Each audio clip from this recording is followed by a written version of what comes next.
evita, que é melhor.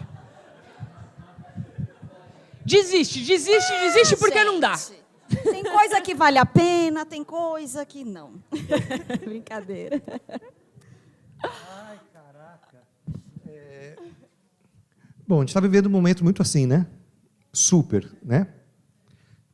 Eu sou horrível de internets e agora estou aprendendo a mexer um pouquinho no Facebook. Quando achei que estava mexendo no Facebook, estava atualizado, descobri que já não é mais a Instagram. Ainda não, mas estou aprendendo. Mas, por conta do ano passado, as eleições, tudo, me envolvi muito ativamente, até por conta do Christian também, que fala, não foge do diálogo, não foge da conversa, não se omite, porque senão fica uma voz só reinante. E comecei a levar burdoada de tudo quanto era lá. Meu, umas puta bomba, meu. Hoje mesmo eu recebi umas. Cada coisa incrível que a gente escuta. O que eu tenho percebido, até porque o palhaço trabalha muito com isso, do desejo, da ausência de poder. O palhaço trabalha com a renúncia de poder. Escutar é renunciar ao poder, né? Para a gente. O que tem funcionado, até como uma... Posso falar uma coisa feinha? Até como uma tática de tortura, que é quando a pessoa está muito reativa, não escuta mesmo, querer devolver com certezas, ou puta, e vira um eco, assim, pá. Você começou. O Christian tem uma frase no livro que é ótima, que ele fala que o eco está para não escutação, assim como o espelho está para o narcisista. É aquilo que você joga e volta. Então, o que está funcionando muito é assim, a pessoa fala, por exemplo, qualquer absurdo que fale, aí você pergunta, mas você acha que tal coisa? Só o fato ali. Não, porque não sei o que lá. Então, vê se eu entendi. Você me disse que é possível fazer justiça, mesmo sendo injusto? Não foi isso que eu falei. Eu falei que... E aí você vai colocando a pessoa para tentar ela se escutar, para que ela escute. Agora, se ela vai continuar relativa ou não, se você só dá a oportunidade para que o eco, que é silêncio e vazio para escutar, esse vazio que permite que o silêncio crie esse eco, né, para que ela se escute mesmo, para que ela se escute. É ela que vai tentar se transformar ou não é você que transforma ela. Agora, a torturazinha que eu falei é conforme você vai devolvendo com perguntas, sem ausência de vontade de vencer, só perguntas, acontece uma coisa clássica. Ela para de chamar você de você e passa a chamar você de vocês. Vocês esquerdistas. Aí, quando ela começa a te chamar de vocês, é porque ela não está mais dando conta da sua singularidade, ela se esconde no bando. Então, acho que é não deixar, se eu tivesse que falar como é que conversa com os negativos, não deixa ela esconder no bando. Não estou falando da direita, do bolsomínio, do Papa, nem das paredes vermelhas. Estou falando com você, Luiz Carlos Tipo. Então, acho que a chance de conseguir uma conversa é no 1 a 1, no tete-a-tete. A minha suspeita é por aí. Nossa, maravilhoso. Que, de certa forma, é arejar a conversa. Né? Porque, então, você vai conversar com uma pessoa reativa, sendo reativa? Na verdade, é isso que acontece. Foi feita uma pesquisa, que eu até participei de um projeto, foi o Instituto Avon, fez uma pesquisa sobre gênero. E aí, acho que 8 a cada 10... Eu sempre esqueço de levantar, desculpa, o pessoal que está no fundo. 8 a cada 10 pessoas diz que o problema é que o outro não é empático. Então, se você está falando com uma pessoa que é reativa, ela provavelmente tinha que ser reativa também. Né? E aí o problema... Eu percebi o quanto é importante mesmo checar de onde vem aquela opinião. Né? Porque a pessoa é reativa, tipo, se a pessoa fala que ela votou no Bolsonaro, você já sabe tudo dela. Se votou no Haddad, você já sabe tudo dela. Então, não... O Duncan até fala, né? Agora eu descobri quem você é. Porque você votou nessa pessoa. Né? A gente está nessa. Então, dá esse espaço de perguntar de onde vem essa opinião. Eu estava esses dias num Uber, e aí ele estava falando que... Parece que rolou na internet uma coisa de um homem negro dizendo que ele sofreu preconceito porque um Uber negou buscá-lo depois que viu a foto dele. Esse moço do Uber puxou esse papo comigo, dizendo que era um absurdo, porque eles nem conseguem ver a foto da pessoa antes, então que esse negócio de racismo é mimimi.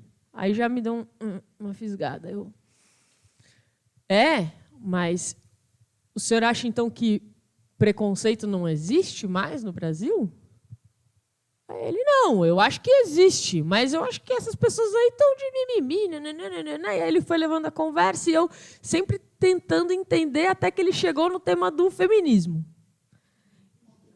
Que vai a conversa, né? Aí... Cara, já era. Aí ele falou o que eu achava, tal, se eu era feminista, né? Eu disse que sou. E aí piorou. E aí ele falou que as mulheres estão muito também atacadas, meio sem vergonhas, tal.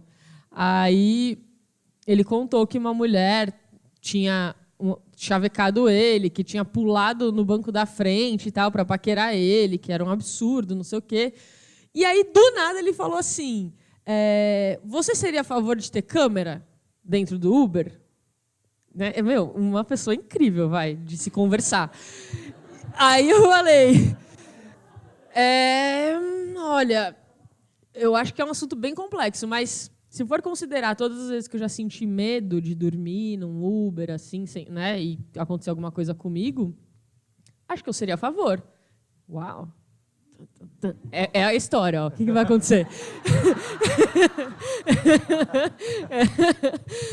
Eu acho que eu seria a favor, mas eu não sei tudo que poderia acontecer se fossem instaladas câmeras nos Ubers, né? Quem que está vigiando essa câmera? Sei lá. Aí ele falou, pois é, porque... Aí ele voltou e ele falou, essa menina, ela entrou no meu carro bêbada, 1h da manhã, e ela pulou na frente do meu carro, no banco da frente, começou a cheirar meu pescoço. E aí?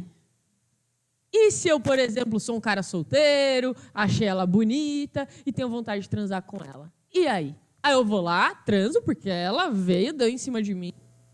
E no outro dia ela vai lá e fala que eu estuprei ela. Como é que fica a situação? E por um momento eu me vi num dilema, assim, né? Aí eu lembrei que ele tinha falado da câmera. Aí eu falei, se tivesse uma câmera, você transaria com ela? Nessas mesmas circunstâncias. Aí ele fez. Muito bom. É por isso que você está aqui hoje. Aí ele fez, menina, não. Por quê? Será que é porque lá no fundo a gente sabe que não é uma boa ideia transar com ninguém que está bêbado? Né? Ainda mais uma pessoa desconhecida, ainda mais quando eu estou prestando um serviço para ela. Né? E eu nunca tinha pensado nisso. E ele falou, depois, boa conversa, viu? Eu acho que eu mudei a mentalidade desse cara, eu acho que eu fiz ele... Caraca, meu! Ou a mesma conversa.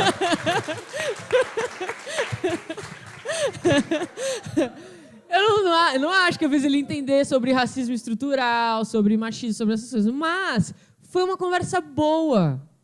Que tinha tudo para ser, assim, um absurdo. Né? Porque ele vira e fala que racismo é mimimi. Tipo, nossa senhora. Então, a gente tem espaço. E uma coisa que eu vi nessa mesma pesquisa do Instituto Avon é que tem poucas pessoas na sociedade, tipo 15% das pessoas, né, que foram entrevistadas são construtoras de pontes. E que tipo uma parcela muito grande dessa galera tá no meio do caminho, tá entre muros. Ela não é nem construtora de ponte, nem é fechada na própria opinião. Então tem muita gente aqui que, na verdade, queria estar conversando. Mas alguém na conversa tem que dar o primeiro passo de não se fechar. E vocês que estão aqui nessa sala, más notícias. Eu tô esperando que seja vocês amanhã que vão dar esse primeiro passo. Né? Porque vocês estão aqui pensando isso. Porque uma coisa muito louca a gente esperar que as pessoas pratiquem com a gente o que a gente está se esforçando a praticar com elas. Então, você se lasca para fazer uma boa escuta, você se lasca para praticar comunicação não violenta, mas os outros não estão nem aí. Então, me explica, o que é que você está praticando? Você jura que você queria que você ia sair lá fora? Porque a gente começa a ficar sensível para isso. Você vai no mundo e você fala, puta merda, todo mundo é abominável. Eu não quero me relacionar com os abomináveis. Mas então não adiantou nada aprender comunicação não violenta, se for para você se fechar para os abomináveis. Né? E quando você areja a conversa, você vê que tem espaço para conversar com esse abominável. No final, ele reconheceu que o preconceito existe. No final, ele pensou o que é a sutileza. Para se configurar um estupro, existem milhares de fatorizinhos. Não é só, tipo, o cara tarado na rua, foi lá, arrancou a roupa da mulher. Não é só isso. Tem um monte de mulher sendo estuprada com o marido em casa. E como é difícil para as pessoas conseguirem entender isso. E a mesma pesquisa fala... Gente, baixem a pesquisa, né? Acho que é a terceira vez que eu estou citando a pesquisa.